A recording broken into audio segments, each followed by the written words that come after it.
Hello and welcome to Revealing Revelation, the Bible prophecy channel that gets to the heart of the mysteries of prophecy. My name is Alain Dubreuil, and if you get something out of our teachings, remember to like, share, and subscribe. And don't forget, in the description box of every single teaching, we have an additional 10 other language translation channels to make it easier to share with family and friends around the world in their own language. With that, we have a deep one for you today. Hopefully, you've been watching and studying the revelations along the way, but if you're new, I would recommend maybe going back and starting with some of the early ones because this one goes deep. You see, you've grown now in the understanding of who the Gospels are speaking to. You understand that the end of days isn't 7 years, but 14 years, and a portion called above that is represented by 50 days. With that being said, let me show you something very deep. You see, we've all been told that it was just the 12 apostles and some disciples that followed Jesus. Well, look at what we read here in 1 Corinthians chapter 15. And remember, if I don't mention the chapter, just look to the right and you'll see what chapter I'm in. But what we come to see is not only what took place in the of the time of Christ, but I'm going to show it to you how it took place this way in the time of Christ, but in the end of days, it reveals it, playing it in reverse. And it also confirms something else about the harvest of the Lord, a specific harvest indeed, okay? One harvest. Watch this. Here is in 1 Corinthians 15, starting in verse 4, it says, "And that he was buried, and that he rose again the third day, according to the scriptures." Now look at who he met with. "And that he was seen of Caiaphas, then of the 12. Which 12? It's not the apostles. It actually represents the 12 tribes, the leads of the 12 tribes. You see, we've always been told it's just the 12. It was only those 12, and that's all. In reality, the first group he met with was the 12. And you know who this 12 represents? Matthew's group. Okay? Now watch this.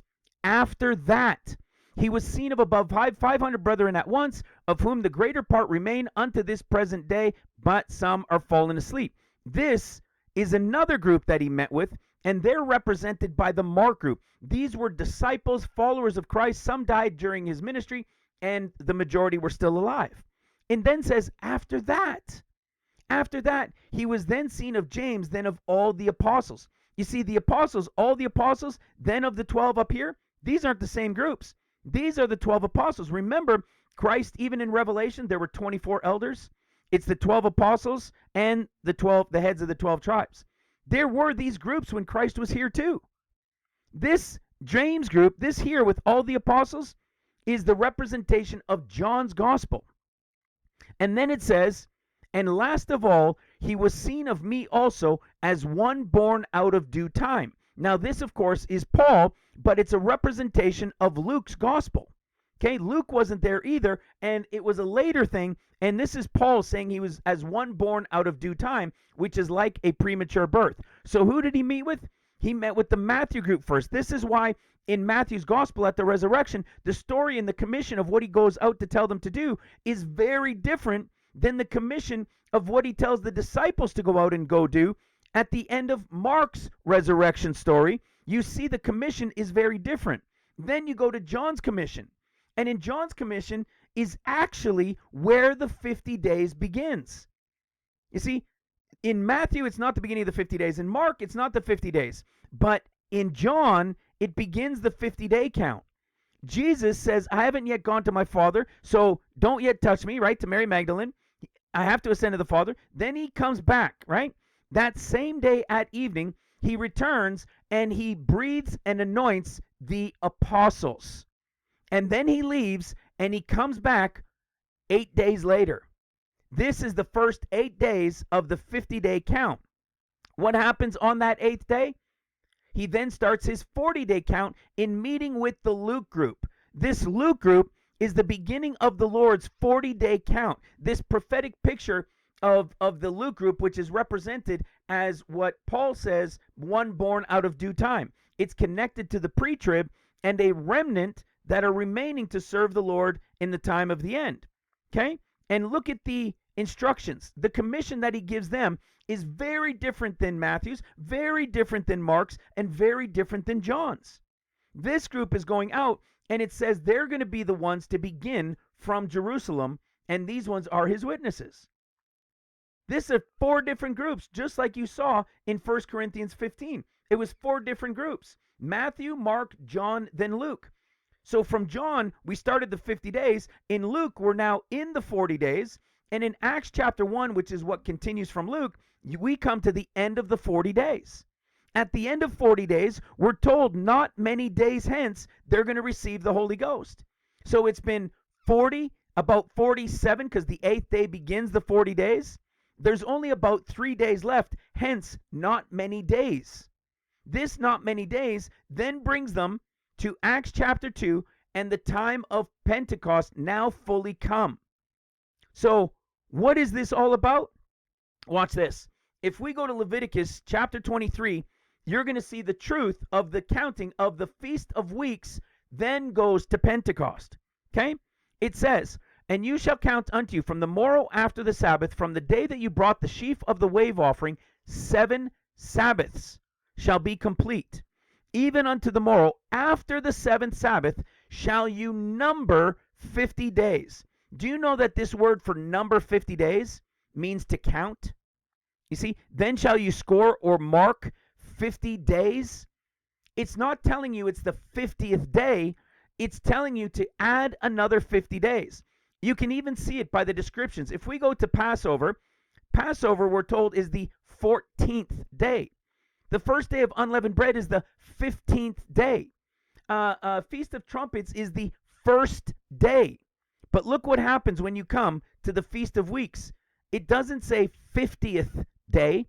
It says, "Then shall you count 50 days."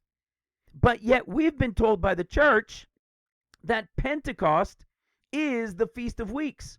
So the Jews count it from about right here. Okay?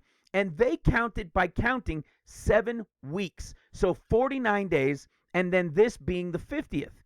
And they call this the Feast of Weeks. And so the Christian church, the church, right, they call this Pentecost. But it's not, because what happened is you're supposed to count 7 Sabbaths. And when you count it as Sabbaths and not just straight weeks, you actually end up to the 8th of Sivan.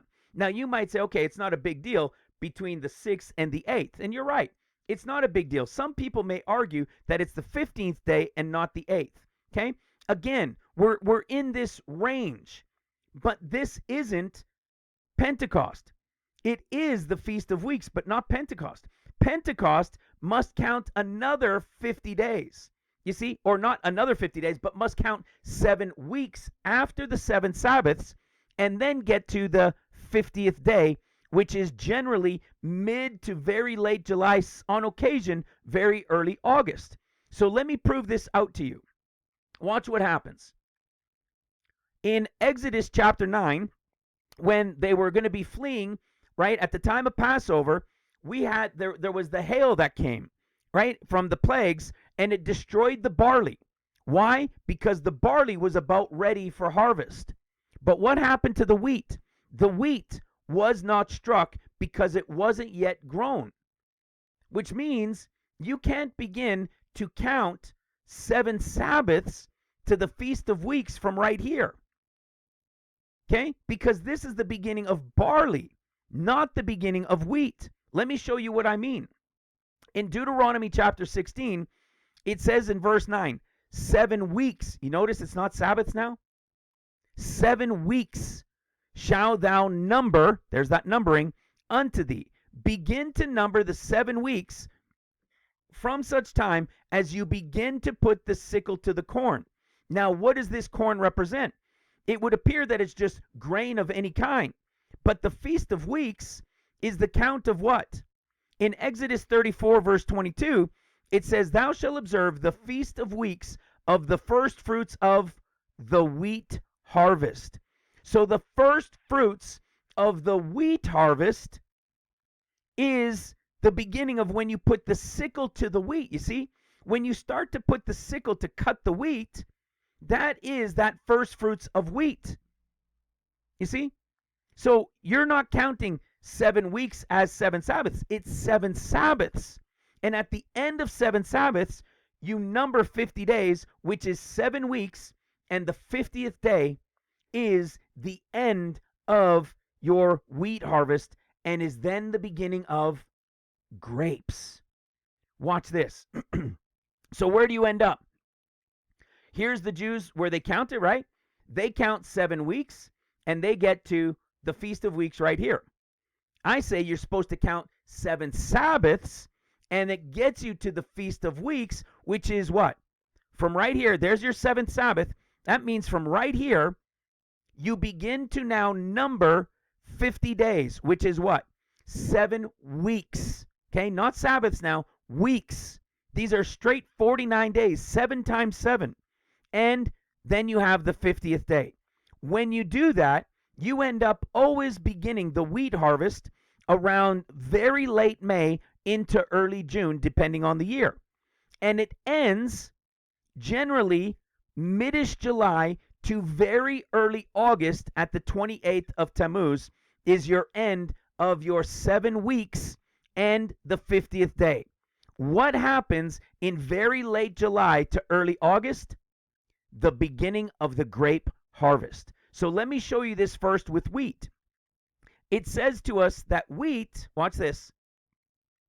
It says winter wheat, which is the wheat we're talking about, is typically harvested in summer, okay? Generally June through August.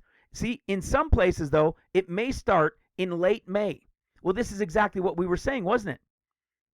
Here in 2026, it's in late May, but generally it would be in early June. When what? When the sickle can be put to the wheat harvest so that it is the beginning of the first fruits of the Feast of Weeks of the wheat harvest. So yes, it's 7 Sabbaths. Yes, they're approximately in the right area, but it is not to the church where Pentecost is. Pentecost is an additional 50 days. And how do we know this? Well, when is the grape ready? Watch this. Okay? The grape harvest begin in late August to early October. In some places, it'll even tell you, even start in July. So it could be late July to early August. Well, where did we end up at the end of the 7 weeks or to the 50th day? We got mid-July this year, but it's generally late July into very early August is the end of what?